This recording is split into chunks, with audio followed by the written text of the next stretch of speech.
Hi Bookworms, welcome back to my channel. I hope you're all doing well. So today I'm here to talk to you about all the books I read in February. So there's quite a lot of books to get through, so let's get straight into the video and let me tell you all about them and my thoughts.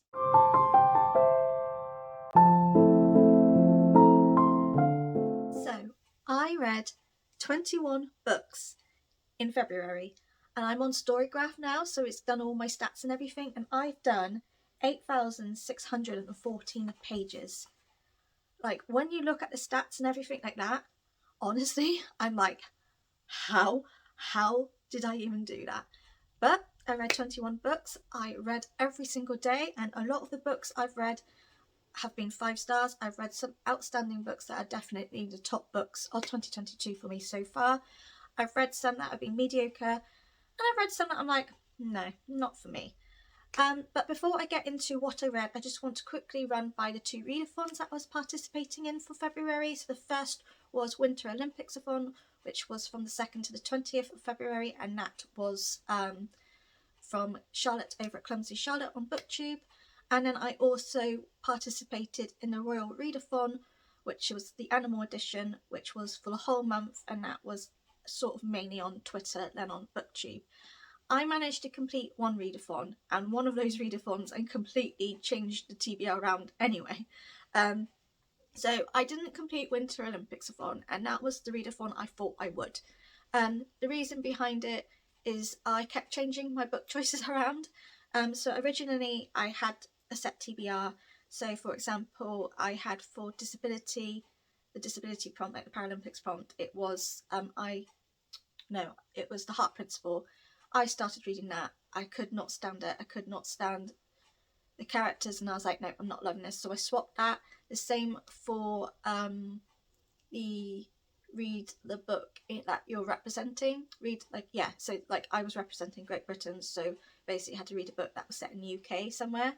I originally had A Darker Shade of Magic, but then I changed that because I want to read that for something completely separate. And so I changed that to something else, then I didn't want to read that, and then I changed it to another romance, which was Hot British Boyfriend, because I thought, oh, that'd be an easy read.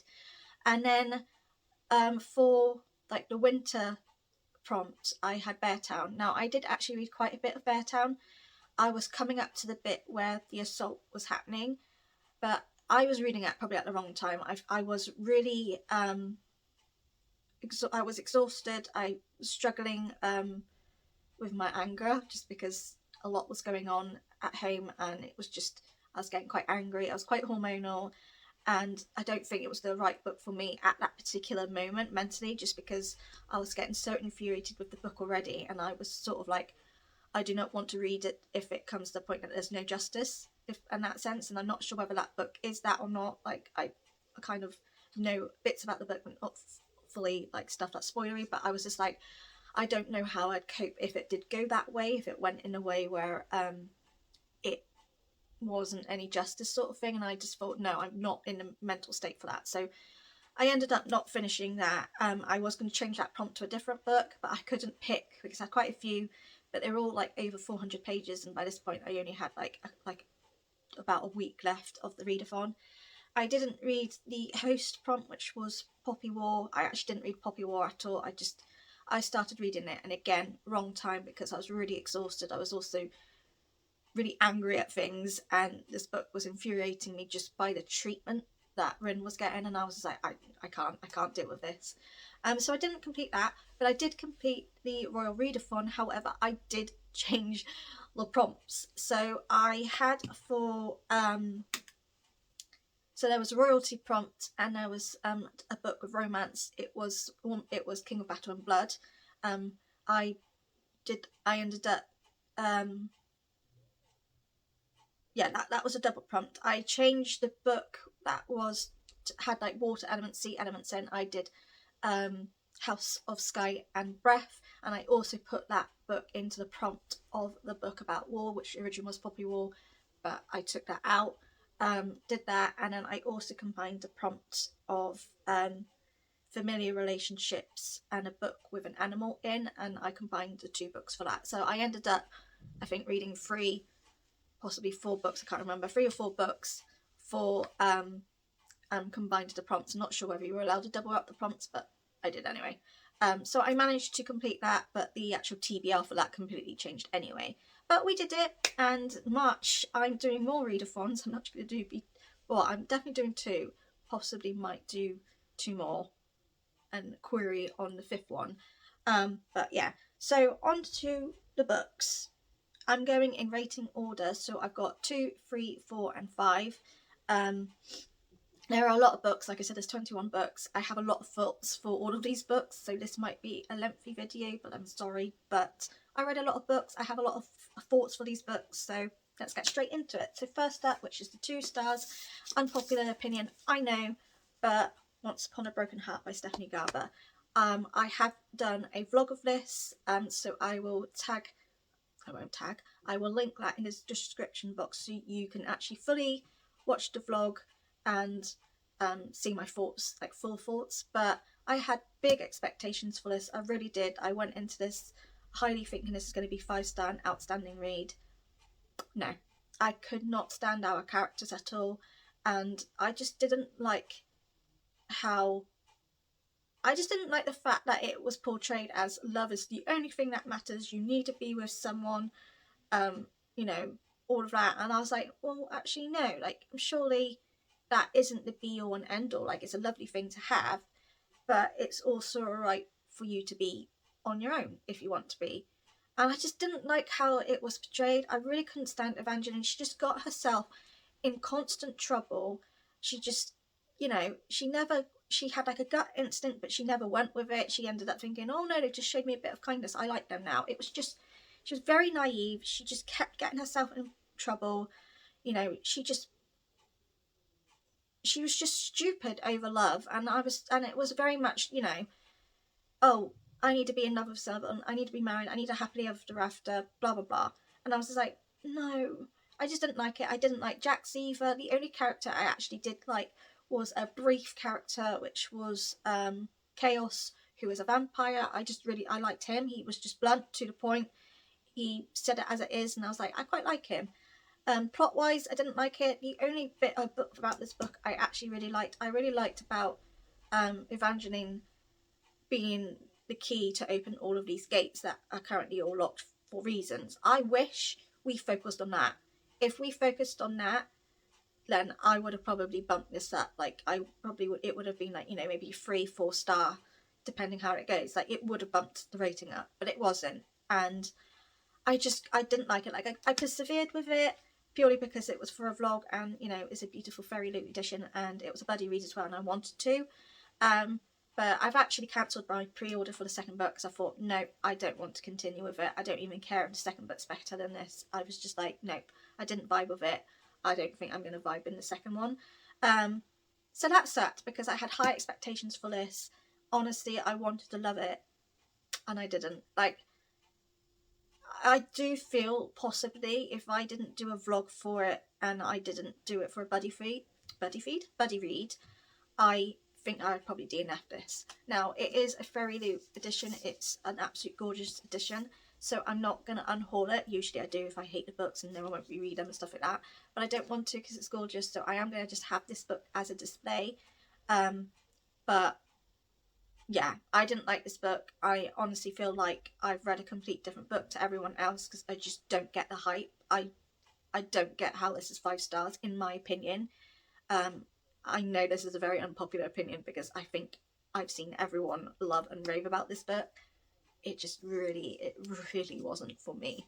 So that was the only 2 stars. Next up we have 3 stars, which is not that many, and then we've got 4s and 5s. So I'm going to go with the 3-star that's on my Kindle, which was Fortunesworn, which is by KJ Sutton. This was part of a prompt for the Winter Olympics of On Readathon. I didn't really know much about this book, I'm going to be totally honest. I know that Ashley loves this series. I know Becca loves this series. So I kind of was like, oh, I'm going to love it. I didn't hate it, but I didn't love it. I think for me, I struggled with some of the characters. I just wasn't keen on them. I wasn't overly keen on Fortuna for a while, and then I did like her. it's one of those books where like I want to continue reading because the ending of Fortunesworn left me like, oh, I need to know. And I do, like, I want to continue the series, and I think it probably might get better. Just for me, I didn't like the treatment with women. I wasn't overly particularly keen on, I've forgotten his name, but they're like the Fae that, I think he was Fae. Oh, I can't remember. I read it like the beginning of February. It's completely gone out of my head. Fortuna, who she got married to, I didn't like how he was with her.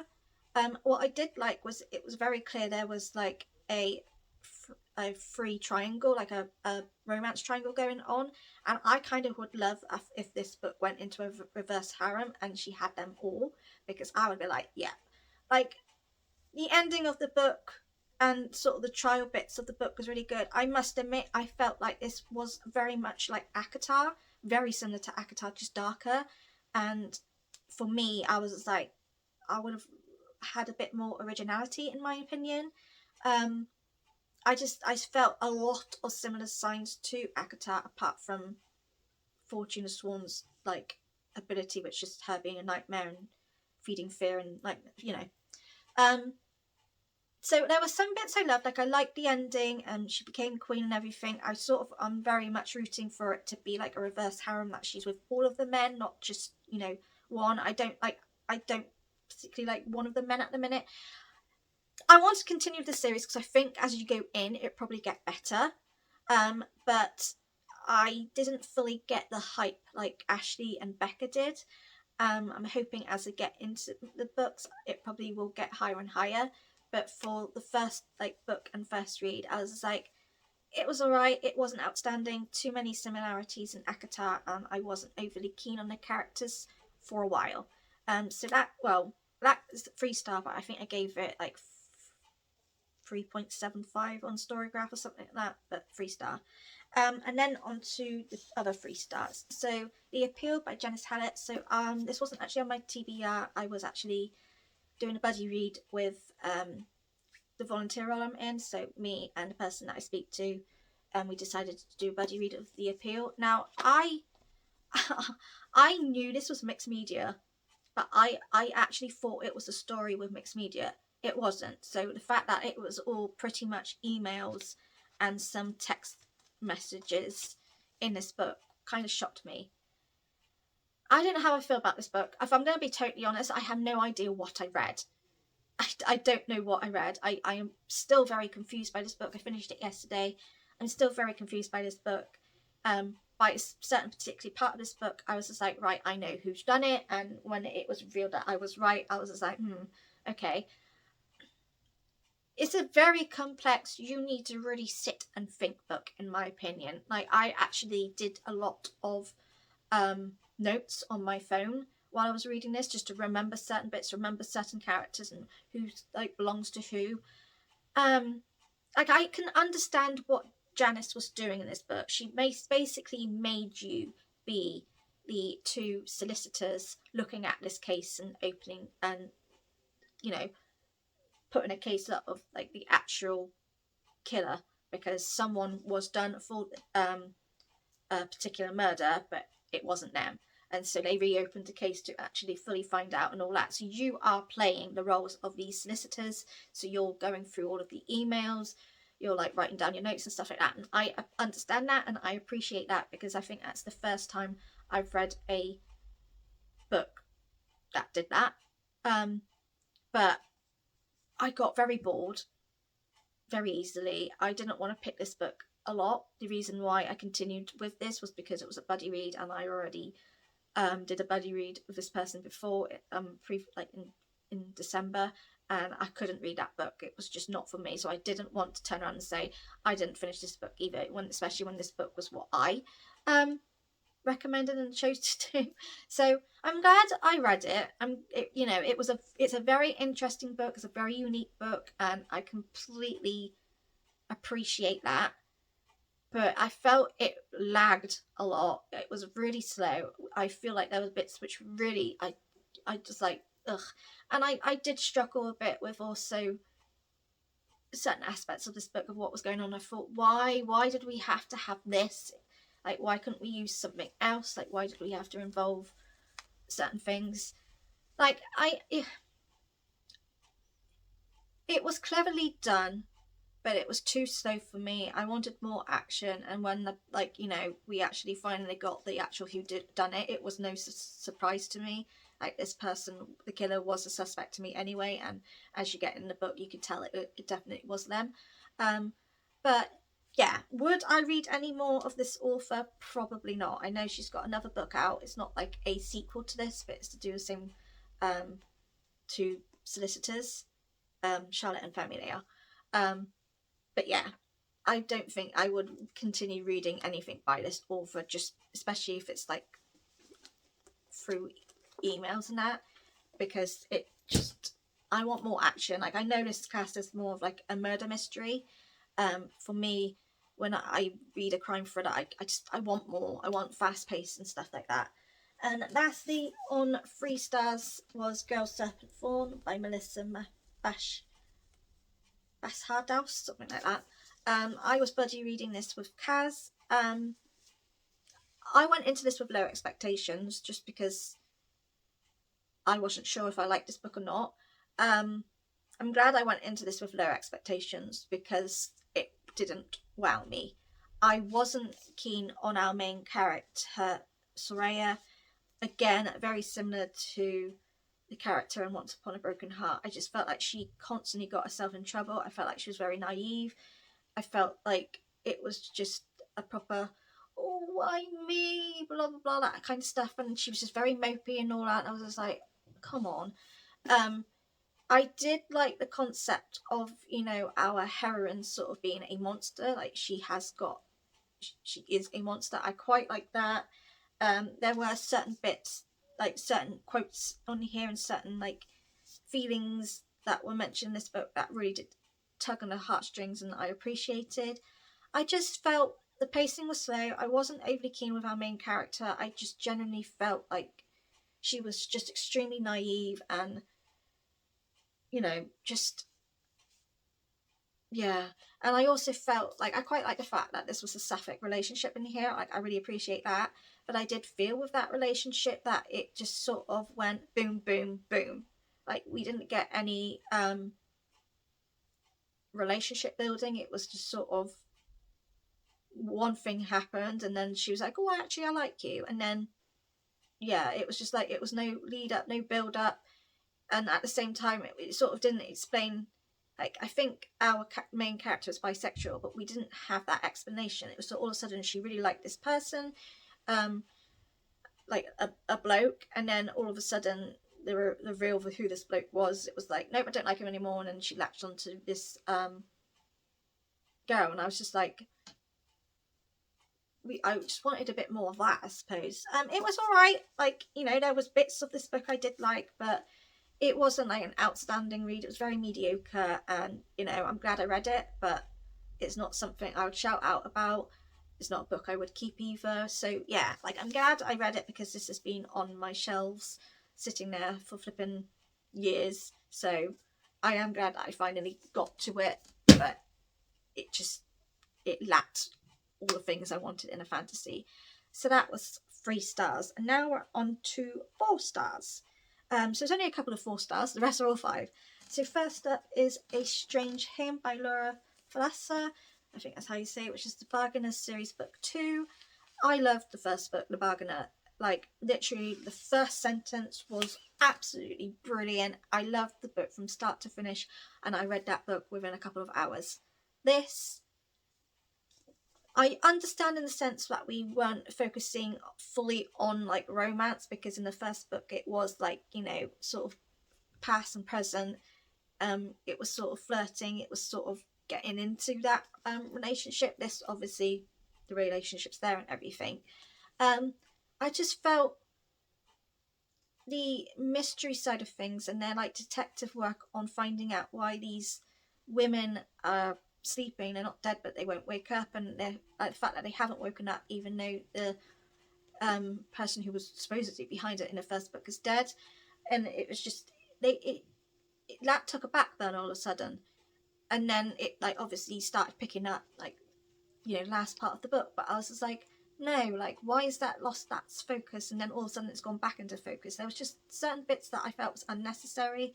I felt Callie, I do understand what she went through in book one and why she was the way she is in this book for a bit, but I just felt like she was like, I'm the victim, you know, I hate the way I look. It was just, it was a pity party moment, and I didn't care for it. Like, if it was done differently, I would have felt for her, but to me it was just a pity party and just being stupid over stupid things, and I just didn't care for it. And so that's why it's got 4 stars. Like, if I go past those little bits that nagged me, you know, it did pick up, like obviously the ending was a big massive like, oh, and like it certainly makes me want to read a 3rd book, and I definitely think the 3rd book will be as brilliant as the 1st book because it is the last one in the series. It was just a shame that this for me lagged. Like, I honestly thought the series was going to be 5 stars completely throughout, but I didn't get that for this. Have I got any 4 stars on my Kindle? No. Okay. Next is my book club pick was Daughter and Smoke and Bone by Laini Taylor. So I did enjoy this. Nothing really majorly concerning about this book that I didn't like. The only reason it's got 4 stars and not 5 stars is because for a while I was so confused. Like, to be fair, I don't know fully what went on with this book because I am still confused by it.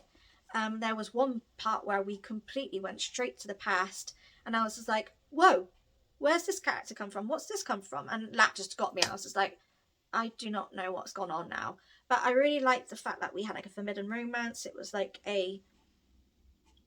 I think it's sort of that possibly our main character, Karoo, is probably like a demon or like a half demon, and then we've got an angel. Like, it's obviously forbidden, they're not meant to be together, but they love each other, and there's like past lives, and it's very cleverly done, and I'm certainly very intrigued to picking up the rest of the series.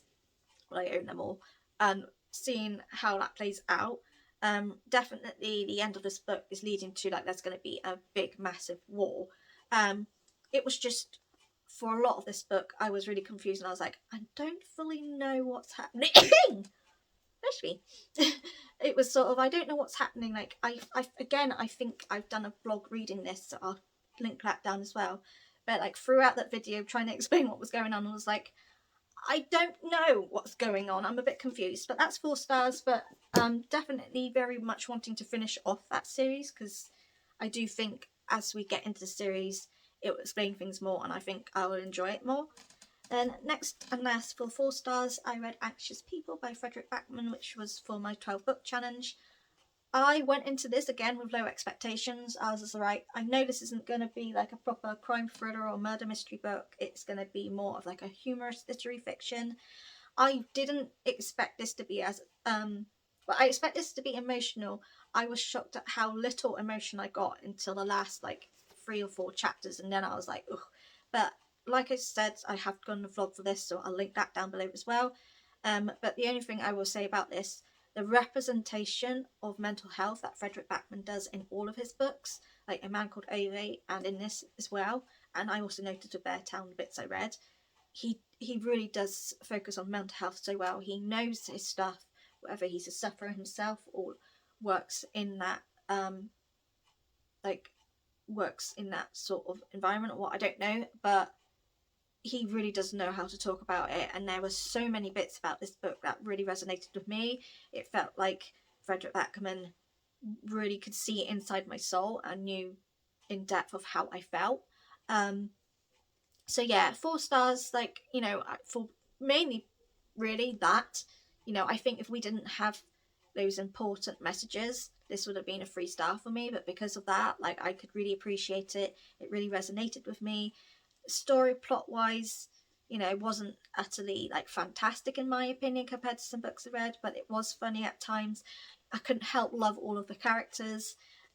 It's a very interesting book. Like, I do still want to watch the TV series. I'm just not sure whether it's now on still or not. But I don't know how the TV series would be, just in the sense of the mental health representation. But yeah, I actually glad I went in this with low expectations, because when I did read and finish this, I was pleasantly surprised. I was very moved by it, and you know, it is a book that will stay with me in the sense of the mental health rep. not so much the story. But yeah, a very good book and definitely recommend it. And now we are on to the 5 stars. So I'm going to do the Kindle books first. So first up is From Lukov with Love by oh my god, I think I've got a cold coming. Bless me. From Lukov with Love by Mariana Zapata, which I gave 5 stars. You're going to see a theme in a minute because the next book I'm going to... Actually, I'll talk about them both. So I read From Lukov with Love and then I read The Wall of Winnipeg and Me by the same author. Both of them have got 5 stars. All I will say is Mariana Zapata knows how to write a slow burn romance.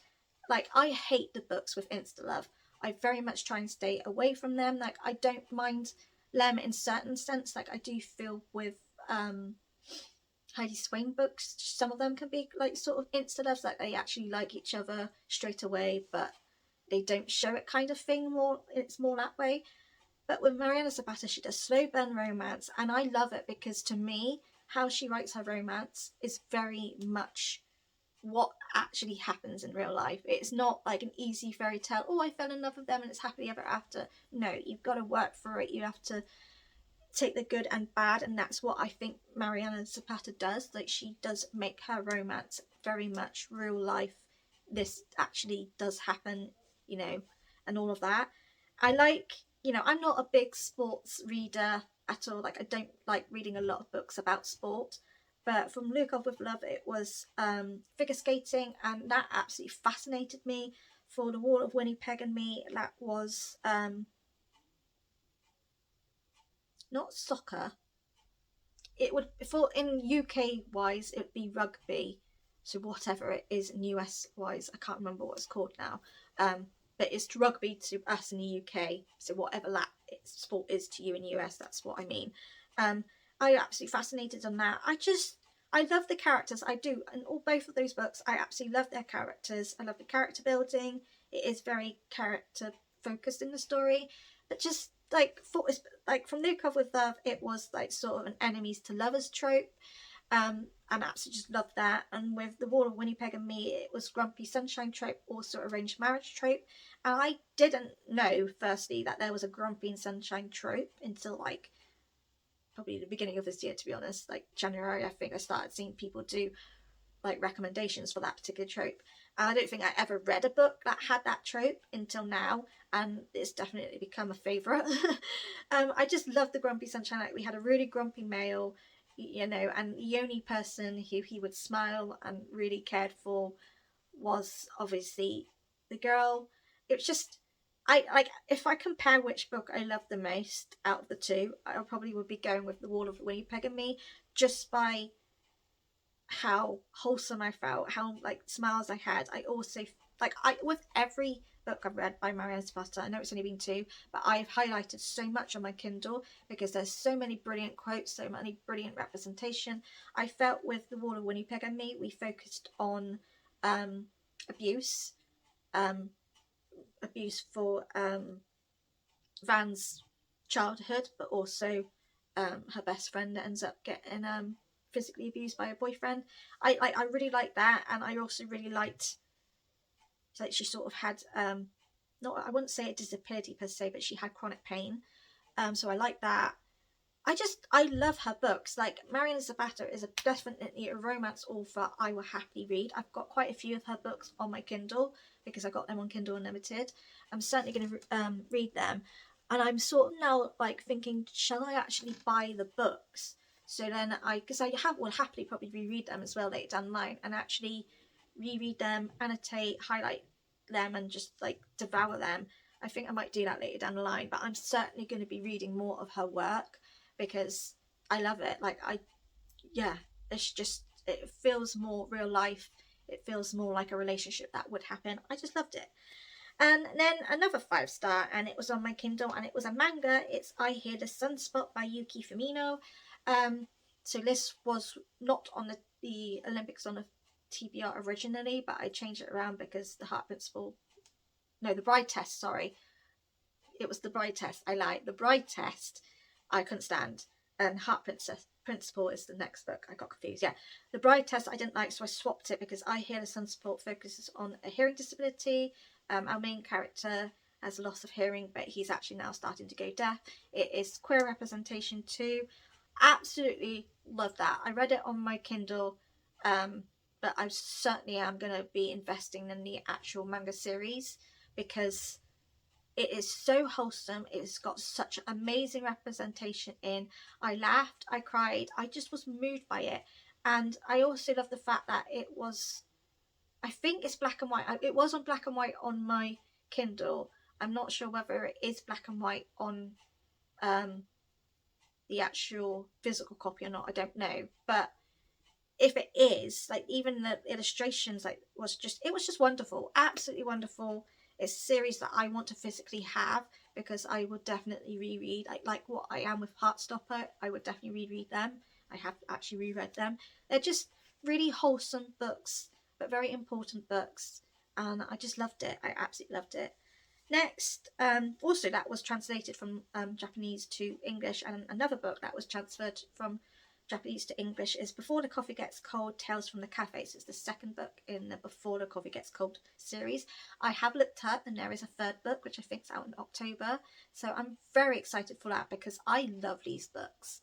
I love these books. So again, Tales from the Cafe, it follows on the time travelling and all that. Like, it's not my usual book.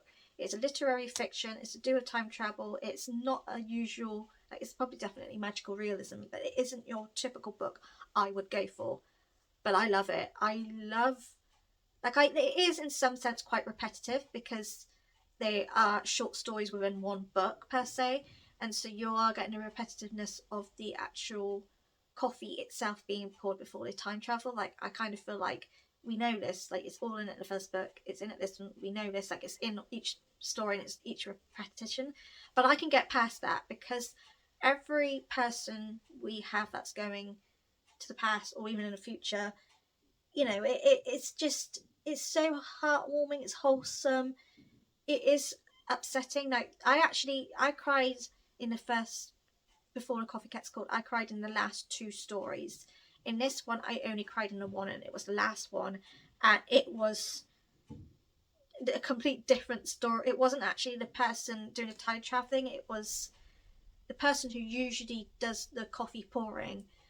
She no longer can do it now because she's pregnant. So when you're pregnant, you pass it on to the next person who's 7, and this other person was 7. And so it meant I've forgotten her name, but the lady who pours the coffee, when she does so, it's so that the ghost that's there, who's there, is her mother. So when she goes and sorts it out, she speaks like she's there with her mother because she's no longer doing the coffee.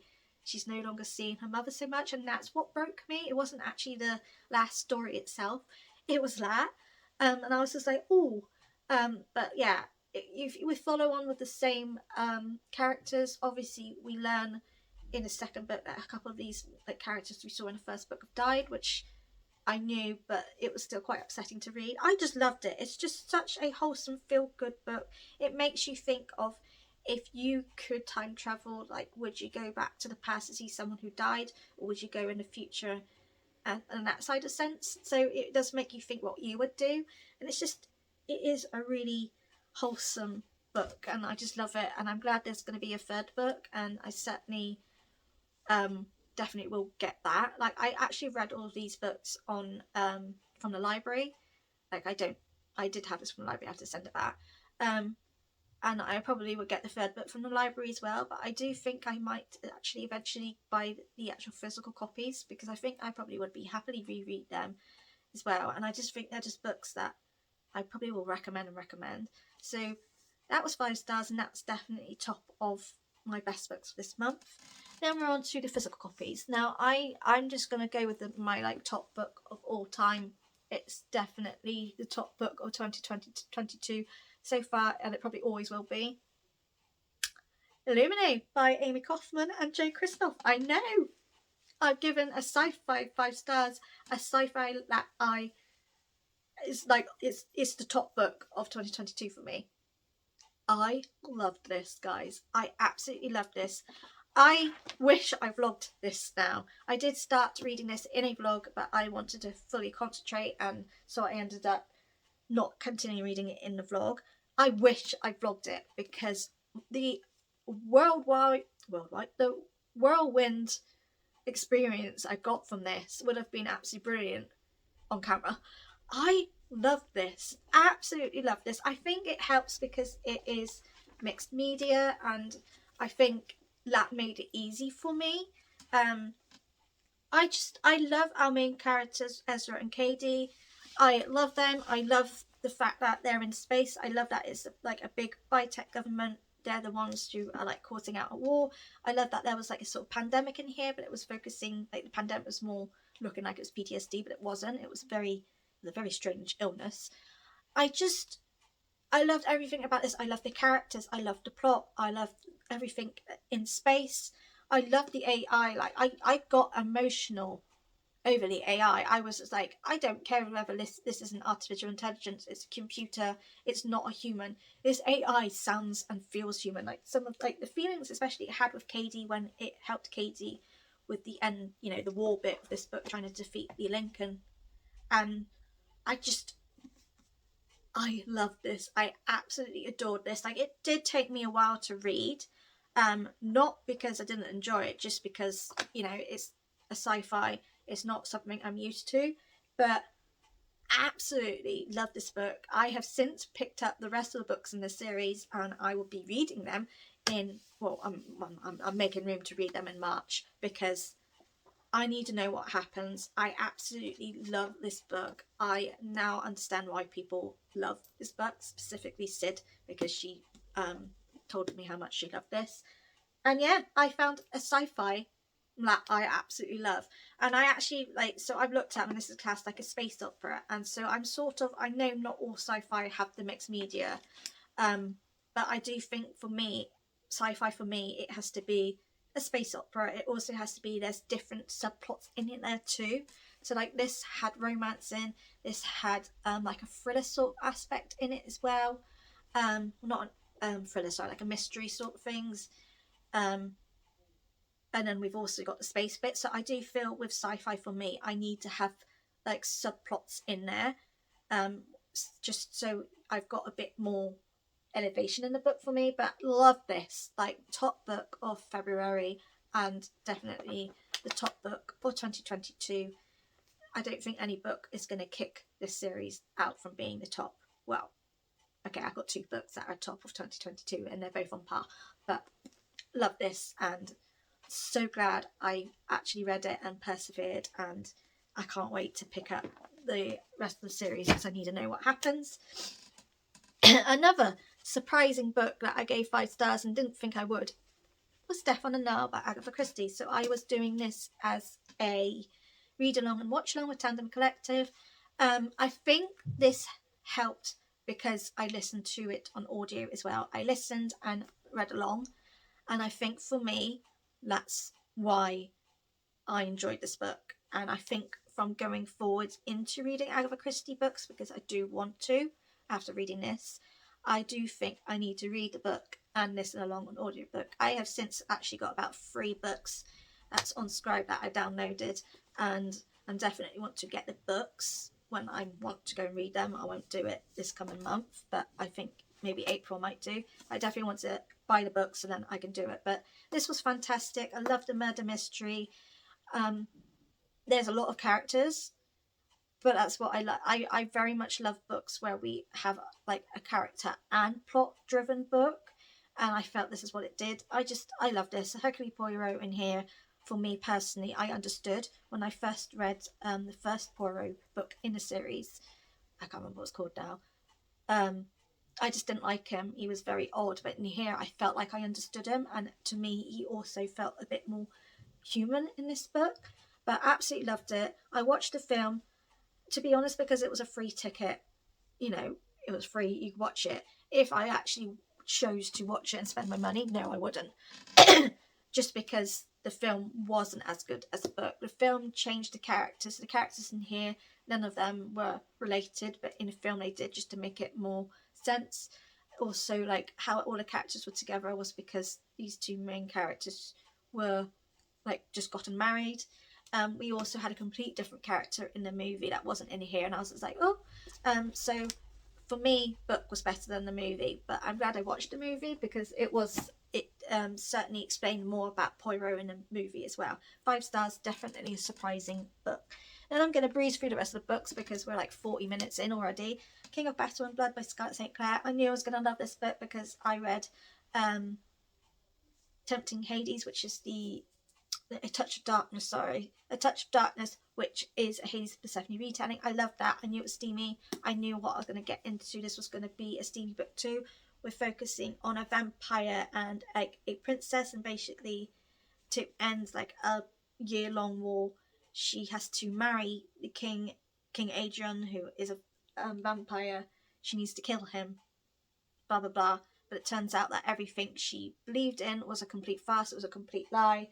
And it turns out that she's actually a resurrected witch. So she was in the past like a witch. She was resurrected and went into a human body, and it's like that's constantly happened. So I really like that. Definitely want to continue with the series. I want this series, like the second book, like now. It is so steamy. I had a very fun time with this book. Then we read A Shadow in the Ember by Jennifer L. Armentrout. This is a Flesh and Fire series, but it's sort of like a prequel to the Blood and Ash series. So we're not following the same characters in like you do in Blood and Ash, but we're still following the same premise of like the Maiden and all of that kind of things. Like the Maiden, the Chosen. So basically we follow Sarah, who is a maiden, and she also has been chosen even when she was born that she would be the Primal of Death's consort. She's got a very similar to Poppy in the Blood and Ash. She has like a ability to do things, and you do when you're reading this. I was sort of like, right, she must be a goddess of some sort, or a primal, like, you know, in there it's like goddess, gods. This is more like primals. I will be totally honest, the first half of this book, it was a 4-star. I wasn't loving it. It was quite slow. I wasn't very keen on certain bits of the book. But once we got, like, you know, a third into the ending of the book, picked up, everything made sense. And I was just like, ooh, ooh. And then, like, some of the plot twists that happened, I was like, oh! Like, it was very steamy. I could have done with more steam, but it was very steamy. Like, I really, really want to read the rest of the books because I think as the books go on, it will get better and better. But yeah, it certainly made me understand Blood and Ash a bit more with the sort of gods, goddesses, the primals and all that. It made me understand that a lot more. But yeah, I feel like the last third of the book really picked up, which is what it did boast on 5-star. But if I really, really, really was honest, it probably is more like a 4.5, just because it was quite slow at the beginning. It was a bit like, oh, right, okay, it's like, come on, pick up. But like the last bit of the book was just like reveal, cliffhanger, moments where you're like, oh my god, sort of thing. And so like the last bit of this book really was like a fun ride for me. And then I also read some quick short books, which I'm just going to go through. I read The Boy, the Mole, the Fox and the Horse by Charlie McCasey, which is sort of like a quote self-help sort of book, I suppose. It's just like not self-help, it's just like little pick-me-up positive books. You know, it's just little positive affirmations. Like, imagine how we would be if we were less afraid. Just like, here, what do you think is the biggest waste of time? Comparing yourself to others, said the mole. It's just little affirmations. It's just little positive bits there. It was just absolutely lovely, and it's certainly one of those books that will stay on my bedside cabinet, and for when I need a bit of a pick-me-up, I can go to. And that is the same going for Big Panda and Tiny Dragon by James Norby, which I've seen a lot of people say, if you love this, you'd love this. Again, this is it's like this, and we've just got, you know, what is my purpose as Tiny Dragon? Big Panda paused and said, to sit on the stone and be with your friend. Just like little positive affirmations, just little feel-good things. I just absolutely love them. They're gorgeous illustrations, and they're just perfect to have on your bedside table for, and if you're just having a down day, just to flick through and just make you have a nice smile. Then we have a graphic novel by Rachel Smith, which is the #1 webtoon phenomenon, which is Law and Olympus Volume 1. I get the hype of this. My word, I actually read this twice. I read it like near the start. Well, I read it in my vlog, which I'll tag, well, that will be tagged out anyway. But I read it in a vlog, and then about a week later I reread it just because I absolutely loved it. I can't wait for the second volume to come. It's just a fun ride about Hades and Persephone. I like the fact that Hades in here is blue. It really reminds me of Hades in Hercules and stuff. It was just like, it had that sort of feel to it. This was just brilliant. There's nothing about this I don't love. Like, I certainly just want to read more about Hades and Persephone and how they like get together and everything. It's just a fun ride. And then the last 3 books are quite chunky books.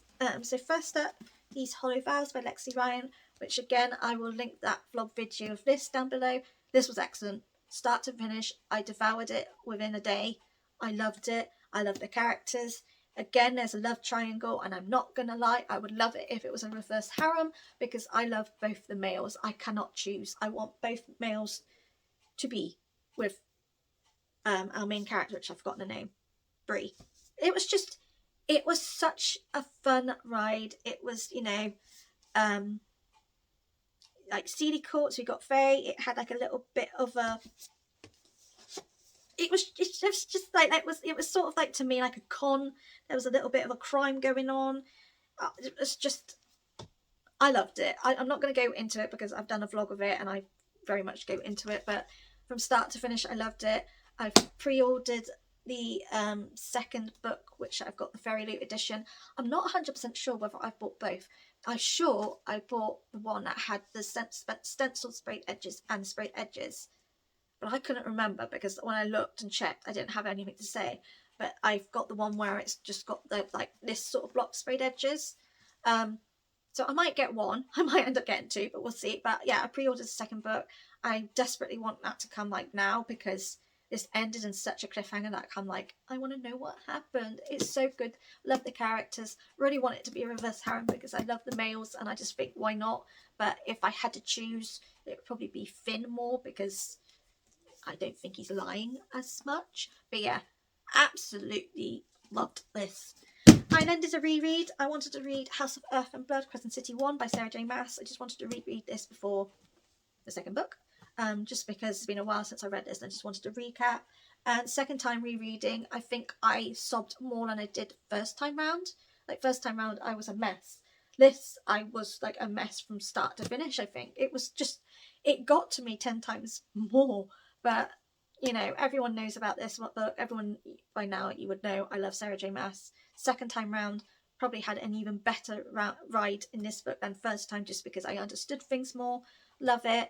Absolutely loved it. And it opened up for the second book, which was House of Sky and Breath, which I have done a spoiler vlog of that. I'll link down below.